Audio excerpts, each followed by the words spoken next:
Hello, once again. Good morning, good afternoon, good evening. This is Marshall Sanders once again doing the second video in part. Yesterday, I introduced a video on the white matrix, the American white matrix, that is. And the subject matter was just an introduction to what the American white matrix was, is, and hopefully, something that in the future will be entirely made up of not a matrix but a reality. However, let's get to the next subject matter on this, or further information on this. What we're going to talk about today is more of the history of the white matrix. In other words, we're going to talk about the origins of the white matrix. As you can see, I do not believe in the edit and make it pretty and this kind of thing. Hey, that's great for everyone else. I believe that any person should be willing to speak with you directly. And if I'm wrong on some things, then you should be able to point those things out. However, just know I'm not going to be wrong about any of this. Just letting you know, okay? Just ahead of time. Okay, so we went over the introduction yesterday, and today we're going to go over the origins. And so let's start at a basic point in American history. Follow me on this one, okay? And for those of you who are a little weary of this subject matter, I'm just asking you to give me a few moments. Give me 10 minutes. And I believe that you're going to see something that you never saw in your life, that you never heard of in your life, and give you the opportunity to make more educated and understanding, uh, how would you say, options in the future. Okay, so has anyone ever heard of this? In 1492, Columbus sailed the ocean between the Nina, the Pinta, and the Santa Maria. Well, kinda, sorta, that happened. Kinda, sorta. Okay. How many of you are aware that the Pinta and the Nina were not the names of the ship? Well, technically, they were not the name of the ship. See, the Spanish always named their ships after saints. So the Santa Maria, okay, well that name stood. Okay. The other two had also names that were very similar, named after a saint. However, the sailors who were on there, they didn't necessarily like the names because, well, obviously they existed a little bit outside of their white matrix. So they actually renamed them. And one of the names actually means prostitute. Yeah, Pinta, prostitute. That goes very, very well with the white matrix, by the way.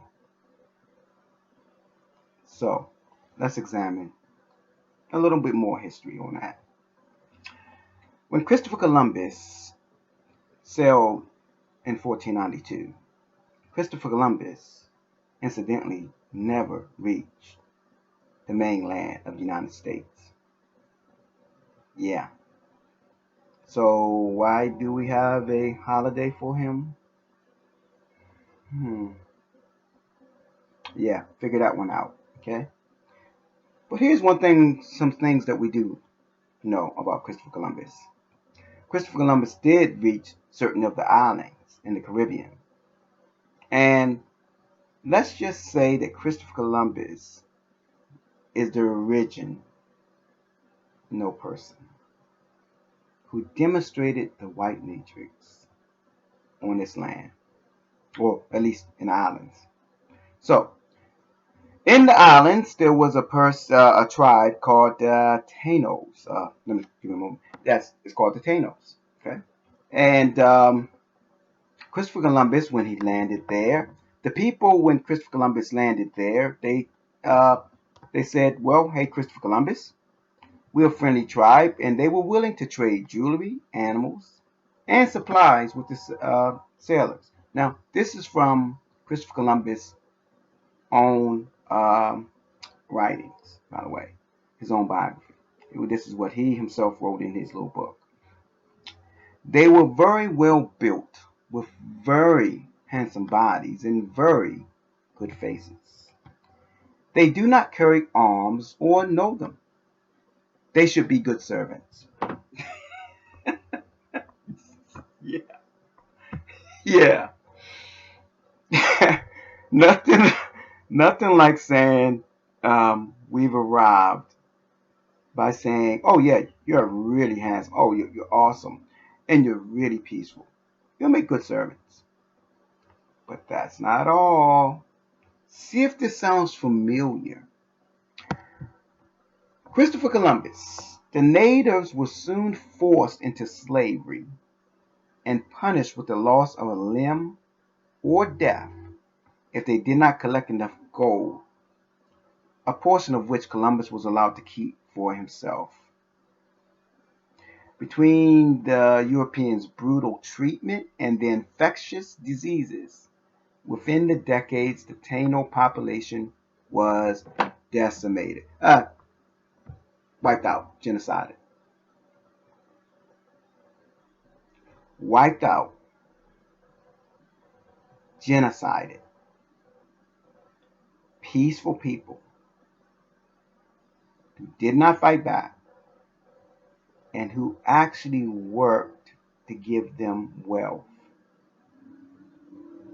still wiped them out. See how dangerous this white matrix is and why it must be discussed? This is a very serious matter. But what else do you expect? Okay, so how many people would say, knowing that now about Christopher Columbus, how many of you would say, well, you know what? Boy, that changes my mind about Christopher Columbus. Okay, well, but some of the good, some of the bad, whatever. Do you know that the guy was so brutal that in 1499 Spain came and put him in irons? Yeah, we have a holiday for this guy. They came to the island, they put him in chains and brought him back to Spain, where he stood trial basically, and he admitted to a good deal of the charges.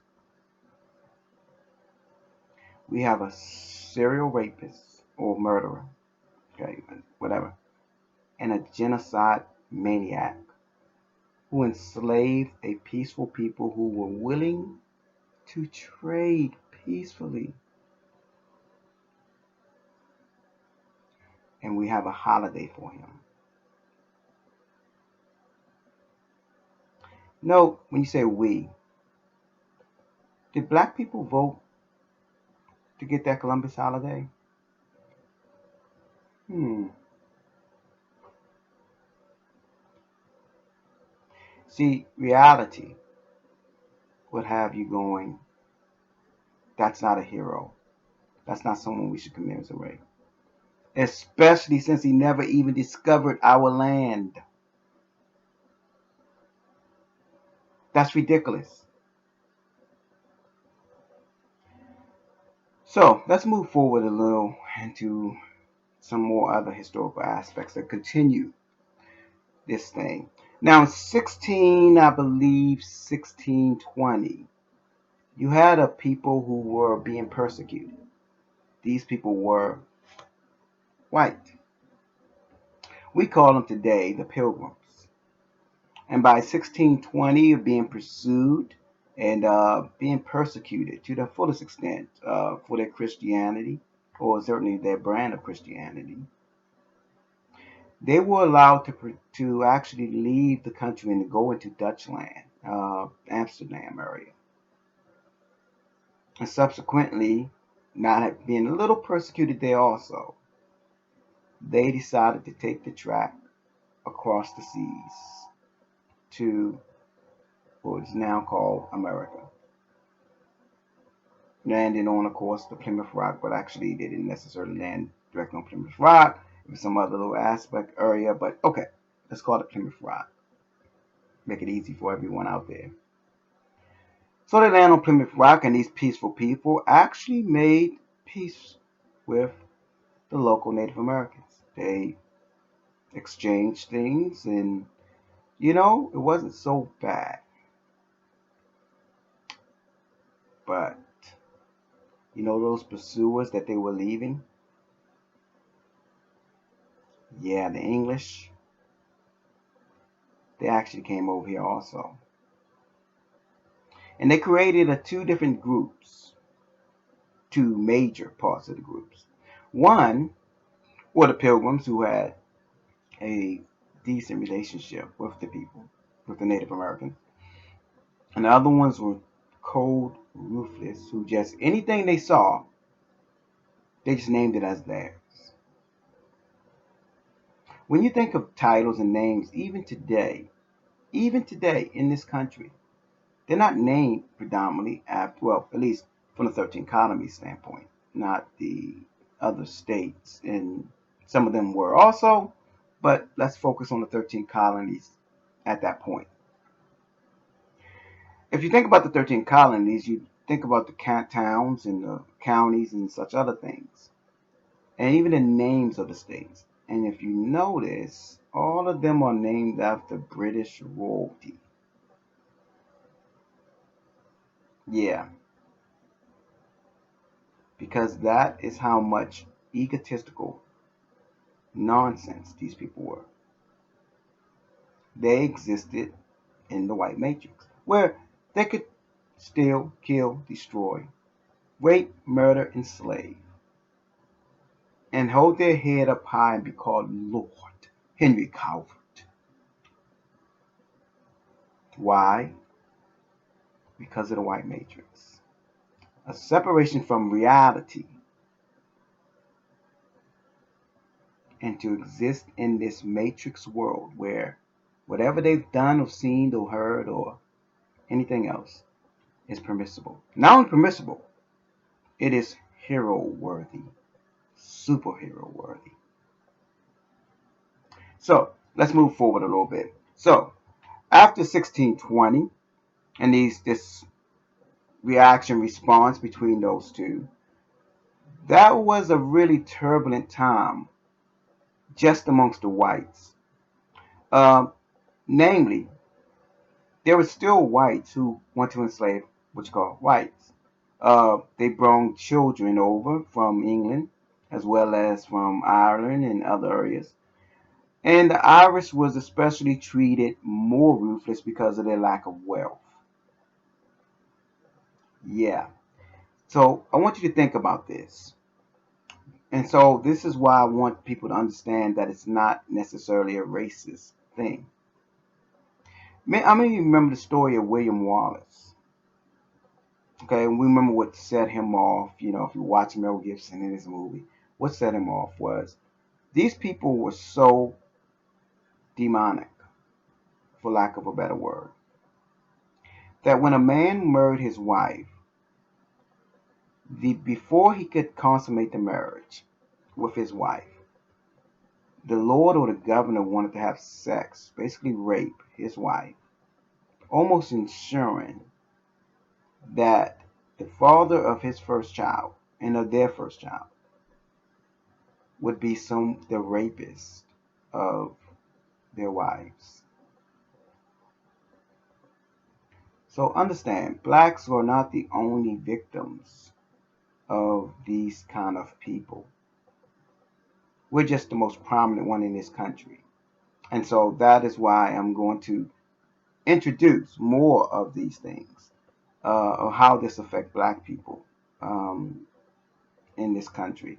even to today. But I digress. So in 1620, and between 1620 and about 1750 rather, there was always wars and, there were always laws in which the pilgrims wished to live by, and yet the lords of the time of England wanted them to live by completely different. And as we know throughout American history and revolutionary history, that it's all came to a head. It's all came to a head to where the Lord said, you know what, we want to put you guys out once and for all. And the Pilgrims and Quakers and such others said, you know what, no, we want our own country. Now, understand that not those who fought in the Revolutionary War were actually fighting for rights at that time. Many of the people who we call great, such as the founding fathers, very few of them were not pretty much the equivalent of Columbus. Yes, there were exceptions. Yes, there were people. I'll give you an example of one, Patrick Henry, one of the better men that you're going to find. Um, is he perfect? No. Are you perfect? No. Am I perfect? No. But in terms of a person that you can say he was a founding father, hey, leave his statue up. I think that's one of the guys that you can actually look through and see a body of work that said, pretty decent guy. However, I can go down the list of all the bad things that the demonic founding fathers not only did, but they also had others do. And so I can definitely show that they were not good people. Okay. And they never intended for blacks to ever get civil rights in this country. That was never the case. So, anyway, we're going to discuss more things tomorrow, or in my next video at least. Maybe do another one today. But I did this to lay the groundwork to show that from an original standpoint, this was always an American white matrix. This was always a set of two different ideals, or one of reality, dealing with reality, and one was dealing with the white matrix. And those who have existed in this white matrix have perpetuated it even until today, so that they're literally unaware of the reality that many others live in, dwell in, and are conscious of. So, next time, we're going to address some more issues concerning the white matrix.